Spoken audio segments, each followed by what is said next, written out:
Hey everyone, welcome to the show. So I have good news, bad news today. In this clip, I have good news to share.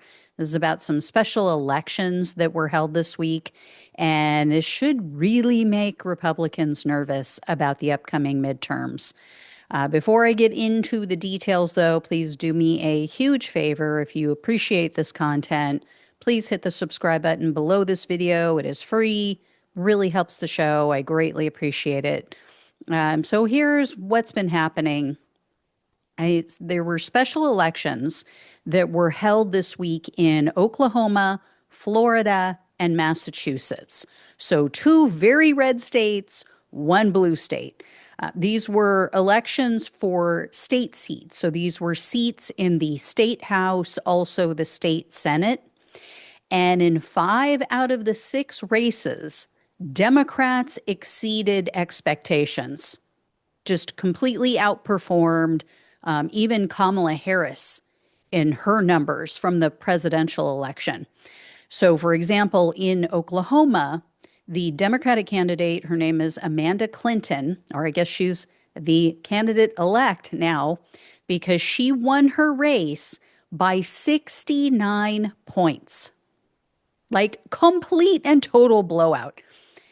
Kamala Harris, just so you can compare, she won this district in 2024 by 19 points. So it's definitely a blue district in a red state. This is House District 71. Again, pretty solidly blue, obviously, when Kamala Harris won it, but it swung really hard towards the Democratic candidate. Democrats also picked up a seat in the 74th district in Oklahoma. That one was held by a Republican, and the Democrat took it from the Republican, won by 13%.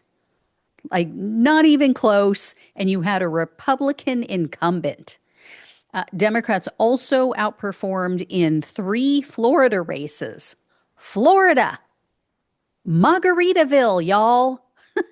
I mean, it's ground zero for MAGA. In the 19th district, the Democrat won by 11%. In the 32nd House district, the Democrat won by 9%. And check this one out. In the 3rd House district, which is located in Florida's Panhandle area, the Democrat won by 21%. Florida. Should I say that again for the people in the back? Florida. However, I will say this. Republicans almost eked out, I should say, almost eked out a win in Massachusetts, which is a very blue state. In the special election in the 3rd House district, the Democrat won, but just barely. So she received 50.2% of the vote, and then the Republican received 49.8%. Now, Biden carried that district by 16 points. Kamala Harris won it by 6%. So a bit concerning there, but overall, Democrats completely outperformed throughout the country in the reddest of states, just totally taking Republicans' lunch. And according to data that's been compiled by analysts at a group called Down Ballot, the Democratic candidates this year have been running about 16.4% or 16.4%. Yeah, 16.4 ahead of Kamala Harris, what her 2024 presidential election results showed. So what that tells us is that Democrats are far more motivated than Republican voters. That's one thing.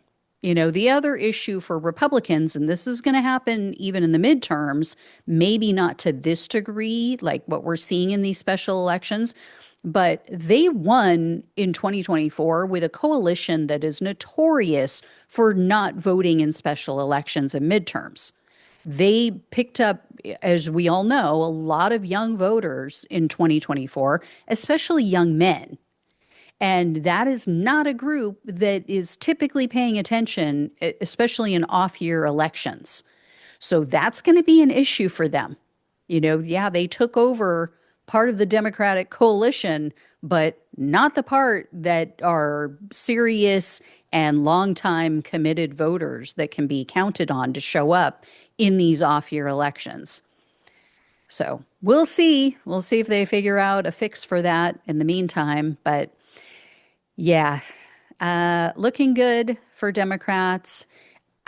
My issue with this, and this is the only negative to this, I just don't want Democrats to A, become complacent, and B, I don't want them to yet again, take away the wrong message. Because I think what the message was after 2020 was, oh, see, we got to run centrist. We've got to, pick a middle of the road, somebody that's everybody's going to agree with, that the moderates are going to go for, and that's the key. We just can't be too progressive and we can't be too crazy and blah blah. Instead of realizing that no, in 2020, the reason Biden won was because Donald Trump's presidency in the first case was so horrific, was so outrageous. And we were coming off of COVID. We were coming off of January 6th, or I guess that happened afterwards, but the whole stop the steal thing, lying about the election being stolen. I mean, people were just freaked out, exhausted. They were done with him. Anybody could have won against Donald Trump in 2020. I am 100% convinced of that. Just as I think, if things keep going the way they have been, anyone will be able to win against a MAGA candidate like Trump in 2024, or I mean 2028. So I hope that Democrats don't take the wrong message from this, and, they understand we still need to employ populist programs. We still need to reach out to people and help them with their economic concerns. So anyway, I will keep an eye on all of this stuff, let you guys know if I hear any more about any other special elections. Thank you all so much for watching and listening. Please like, please share, and subscribe. Please donate if you can. Love you all. Take care. Talk with you soon.